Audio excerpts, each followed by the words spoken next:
Hey everyone, this is Lori with 3 Keys Astrology, and this is your weekly forecast. Sorry for the interruption. I had other things to do, but I'm back. So this week's forecast is short and sweet because it only entails the 13th, Tuesday, September, through Saturday, the 17th. Now, there are a lot of new beginnings going on, and if you heard me in the earlier videos at summertime talking about the reason I started the astrology and remedy class was because we're in rebuilding stages, and Mercury went retrograde last Friday, and so there's going to be miscommunications, car repair damages, electronics are going to be faulty, and people are just not going to hear what each other are saying. Those of you born with Mercury retrograde, this is your vibe though, and you get this energy 4 or 5 times a year. So this energy, when you come and get a reading, www.3keysastrology.com, all my services are listed, you'll more clearly understand, and I'll help you accentuate those times when I do predictive work for you. So you got to get a birth chart reading first, and then you can come back to me for consultations or teaching. I teach astrology. Now then, this week is really mental. I think of all the energies, the air energy is very, very strong. And it's, while the sun is always the most powerful planet, and in this month, the sun is being ruled by Mercury. And Venus is in Virgo, where she's not very comfortable, but she's being ruled by Virgo. And then we've got Saturn in Aquarius. We have the moon will be in Gemini on Saturday. And our Mercury retrograde is in Libra. And all of this air energy is about our communications and our love styles. Do you know what yours is? Are you compassionate? Are you caring? Venus doesn't do so well in Virgo. She's debilitated there. And so this can be a bit of a love crisis for many of us. Mercury retrograde means we're going to go back over what was said. We're going to try to fix the things that we've undone. And then we also have Mars and Gemini. Now I discussed this at length in the last video. Some of the dangers that we have are that the virus is spiraling back up again, and we're going to lose a lot of life. We also, after all the mercurial energy, which is about our communications, our thoughts, the way we talk to each other, while that is definitely, Mercury's got its mark on the sun and on our thoughts, on our love life. But remember, a Mercury retrograde means I need to go fix something. This week is a bit jagged. The energy feels kind of like skipped heartbeats. If you know what mitral valve prolapse is, the heart's this irregular arrhythmia. That can even be happening for people that have heart disease this week. And electrical fields are going to be disrupted and disconnected because while the Uranus-Saturn square is separating, there's still a retrograde going on. So 6 of our 10 planets are asking us to revise. Society needs major revisions. Civilization needs major revisions. These are in the areas of our personal identity to our community, and then how dutiful and obligated we can be as a society that's trying to do the best for everyone. Anything that you're doing in your life, friends, that is dividing and separating will accomplish nothing. So because we have so many planets retrograde, we have our Mercury retrograde, Jupiter and Saturn are retrograde, Uranus is retrograde, Neptune is retrograde, and Pluto is retrograde. I would say most of all, it's your birthday, Virgos. Happy birthday to all of you. This is going to be quite the year for you to be thinking and maybe analyzing and maybe even being a little more critical and precise than you've been in a while with all of this energy that's air energy and Virgo energy. Now, we need this season of Virgo to usher in our duty and our obligation to service, to school, to go back to get our higher education. And yet, the retrogrades are saying war needs cleaned up, fires need cleaned up, we need to find a cure for this virus. This is actually a perfect time for the medical personnel that are involved in laboratory work to find a definitive cure. We can all pray for that. There's power in numbers. And as we ingress into this age of Aquarius, humanity needs to gel, meld, bond, find our common ground, and agree to disagree about things that we don't share. As I said, love. You see, Mercury retrograde means that while it's in Libra this week through Saturday, it's eventually going to slip back into Virgo. And it does that on the 28th, or the 24th, I'm sorry, Saturday. Now, all through the summer, I was giving you these juicy, delicious, promising forecasts for lovers and for romance, and we had some really great weekend energy. But the worm has turned. The weekends are tenuous. And this week, while I was talking about a jagged arrhythmia of the heart, the pulse and beat of life on the earth, we still have the death planets in strong energy. We still have Mars, and we will have Mars in Gemini until mid-January, and then it's still not in a good configuration until Memorial Day weekend, the end of May. If you live in other countries and you don't celebrate or understand our Memorial Days. What this means is an increase of the virus. And it'll spiral. And infectious disease is going to be high. And we've got to be mindful. There's a study by a Pakistani doctor on Listerine. Go see it on YouTube. Last year, people inoculated and not inoculated by the virus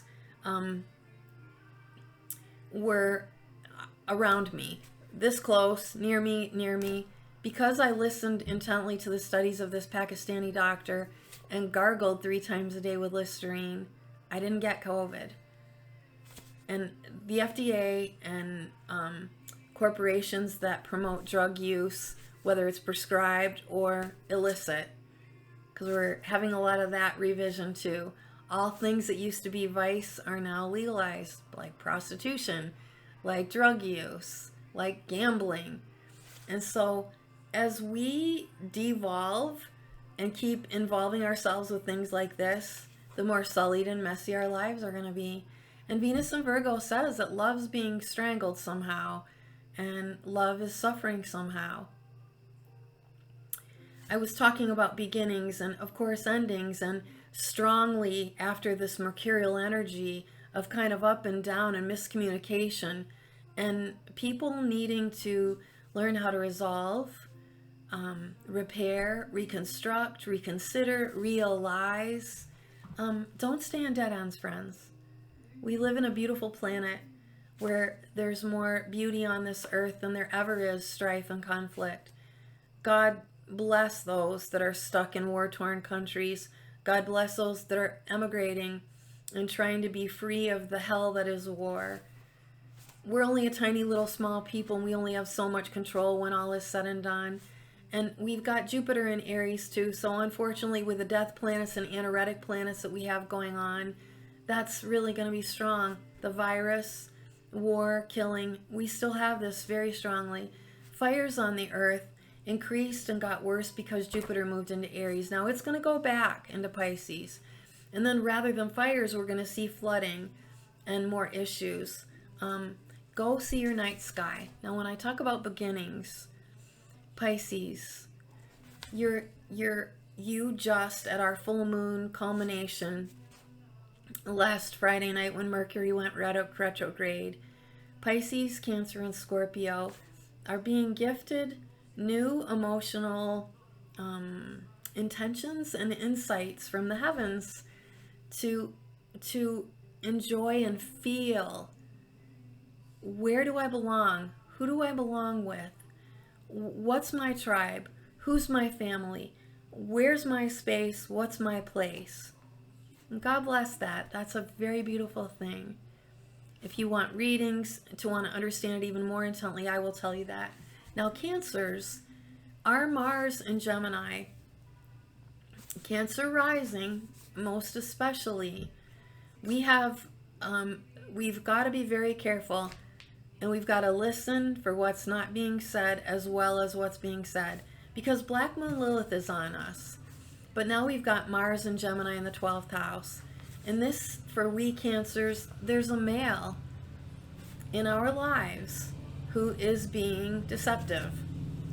And this male is living secret missions, having secret agendas, doing secret, covert manipulations. Mars and Gemini in the 12th house robs your sanity. It can cause insomnia. And there can be a provocateur that's actually stealing that from you. So Cancers, because we're such a feeling people, you cannot ignore your feelings. Pisces, you can't ignore your feelings. Scorpio, you can't ignore your feelings. We only have Neptune in water and it's retrograde, so things are going to be kind of murky, kind of blurry, kind of unclear. And with Mars in Gemini in the 12th house, because it involves communication and because Venus is debilitated, which means love affairs and loving relationships, when you, especially Cancer, have Black Moon Lilith there, which is pure, rotten, raw deception and the stealing of your life, your time, and draining your energy. And on top of that, with Mars in the 12th house of communications in Gemini, there's two faces and a spinning of the twins. This is never acceptable to Cancers. We're ruled by the moon. And our energy is highly empathic, so call in your guardian angels and your spirit guides if you're Cancer rising. And take note of the feelings in your body. My sweet fellow Cancerians, I am Cancer rising. Many of my students have been. I also want you to know, for those of you that are astrologers or any of my students, for the 8,000 readings that I've done, I have seen COVID come along when Mars or Mercury is in the 12th house. Mercury rules the lungs, and Mars and Neptune have something to do with the virus and its infection of the blood and heart and cardiovascular system. So with Mars being there in Gemini in the 12th house, we Cancer rising cannot afford to be foolish about our surroundings and the people we're with. And sadly, while I absolutely do not believe in division and am anti cutting one tribe down or another, and do not like that we have to be isolated, health matters. Because communication's part of this too, but don't forget the lungs are ruled by Gemini, so we've got to be very, very mindful, Cancer rising. And I think Capricorns too. I think that there's an inconjunction for what's going on with this energy. So I say Capricorn as well as all signs. It doesn't matter. None of us want anybody to be suffering, and our prayers go out to all of us. We've all lost loved ones. So we have to stay vigilant, and we have to, actually, until almost Memorial Day, about contamination. We've got to keep washing our hands, keep gargling with Listerine, do it 30 seconds, 3 times a day, and then inhale very deeply and get that alcohol in the Listerine down into your lungs where it feels warm. That's when it does. Now, you can go find this study on your own. If you have any other questions, email me at ducky@3keysastrology.com, and I am not kidding. This is something that they don't want to get out that you should be aware of. Listerine costs pennies compared to the cost of hospitalizations and the loss of a loved one in a family. I think this week, from the 12th, from the 13th through the 17th, is going to be really nice. The nicest energy is going to be Wednesday and Thursday.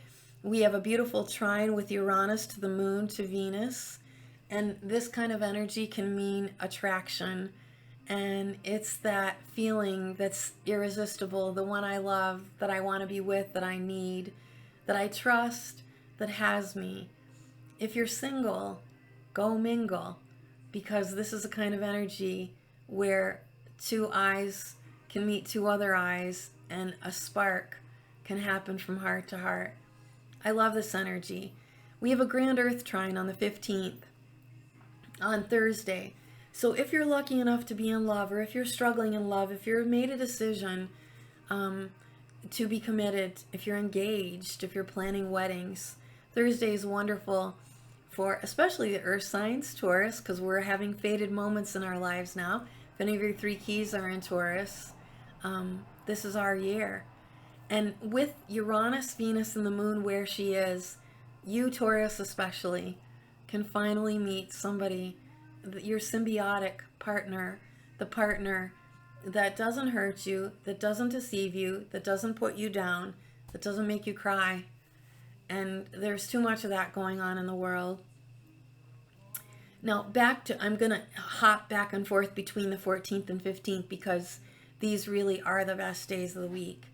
So we have that nice grand trine with Uranus, the moon, and Venus on the 14th. And on top of that, at 7:30 in the morning on the 13th, the moon moves into Taurus.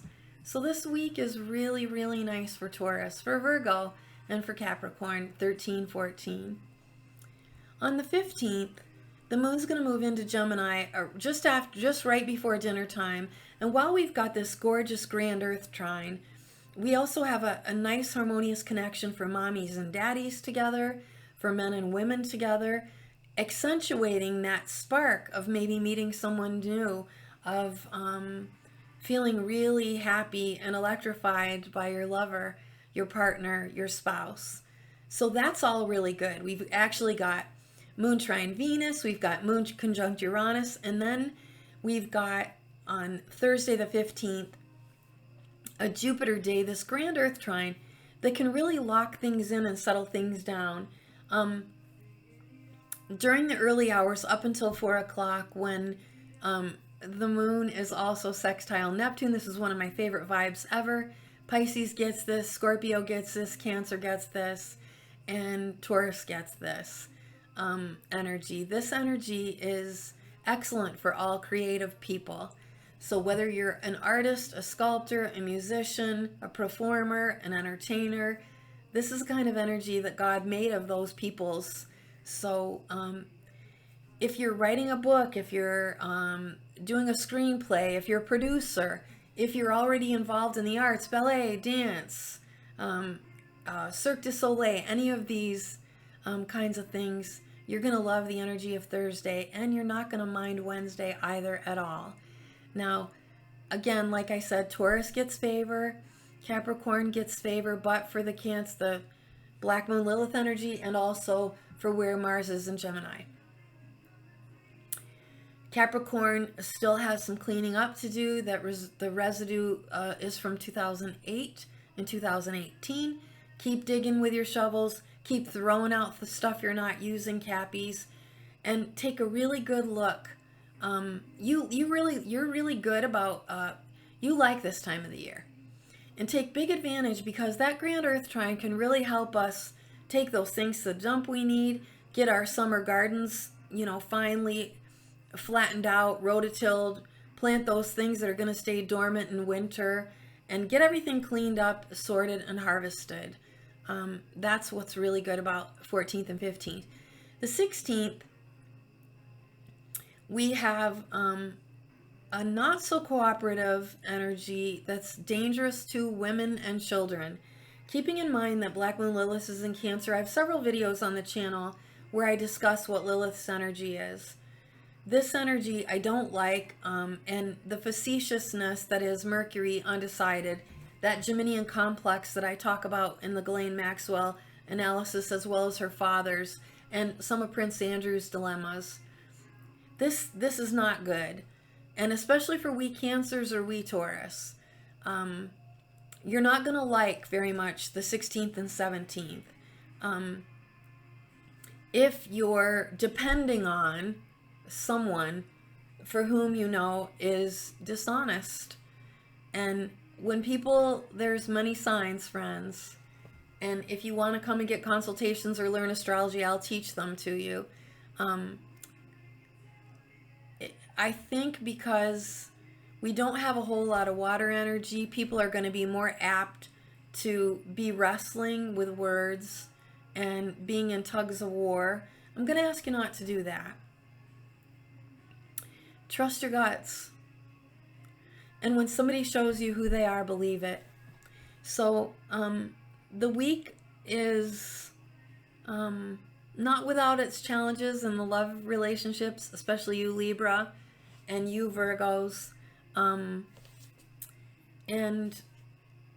the other thing that I want you to know, when I was talking to you about the death on the planet, in homage to wonderful Nikola Stoyanovich, his degree theory, the killer be killed 18 degrees of Uranus, is something that's a striking, unexpected event. Now, it comes in a very good, positive way on the 14th that lasts into the 15th. But on the weekend, the intensity of what that means can be really detrimental to women and children. So do look in on those family members that where women and children are being controlled by an erratic, eccentric partner, or involved in a relationship that's gotten really tenuous. And finally, last of all, it's not too late if you want to learn astrology. I just started another group again. We began today, and you're welcome. All you have to do is email me at ducky@3keysastrology.com. Stay tuned. I am going to give you some updates on all of the work that I did last year. And if you're new to my channel, thank you so much for subscribing and sharing this channel. I am going to update on give you some updates on all that work that I did last fall, and I think you'll enjoy those. Thank you for all your compliments on my analysis. It is my favorite thing to do, and I will be back to give you the rest of September's forecast. And I hope that you use this time. This time is excellent if you're not in a dilemma about love, if your life is pretty smooth and easy. This week, and all of this air energy, Saturn and Mars and Uranus in a small way is helping nudge you. Mercury in retrograde, and the moon when it finally gets to the weekend. It's going to be a difficult weekend for relationships. So any family members, work relationships, if you have to work on the weekends, it's tenuous, guys. But if you bury your nose and keep your focused on what needs to be repaired, what needs to be revised, what needs to be reformed, reconditioned, repaired, realized, the work, the strong energy to help you get things done for improvement is immense. And I hope that all of you have that. This is me, Lori, saying goodbye. I'll talk to you soon, and stay tuned for the rest of September 2022's forecast. We're more than halfway through, and while Mars in Gemini is going to give us some grief, and Black Moon Lilith in Cancer is one of the worst locations she can be in the chart, we won't have this energy again for 19 more years when this course is over. But stay beside scared teenage pregnancies, scared teenage girls. Stay faithful and true, and be open and honest, and have those talks even when you're afraid to, so that our little girls don't get in dilemmas that are life-changing. And stay vigilant in your faith, that it is not okay to take life, and it doesn't matter whose it is. And if you, especially we Cancer risings, are involved with someone who's draining your energy, deceiving you, it's constantly a circle of nonsense. If they don't answer their phone, if things go to voicemail, if they're playing games with their telephones, you see and feel and know the deception, and make choices in your revisions to be around a better class of people. There's a lot of people out there that you can trust. There's a lot of people out there that need love and want love. And Wednesday and Thursday, go mingle. Go meet some new friends. Go make a date. Go ask somebody out that you think is cute. Take care. I'll talk to you soon. Bye for now.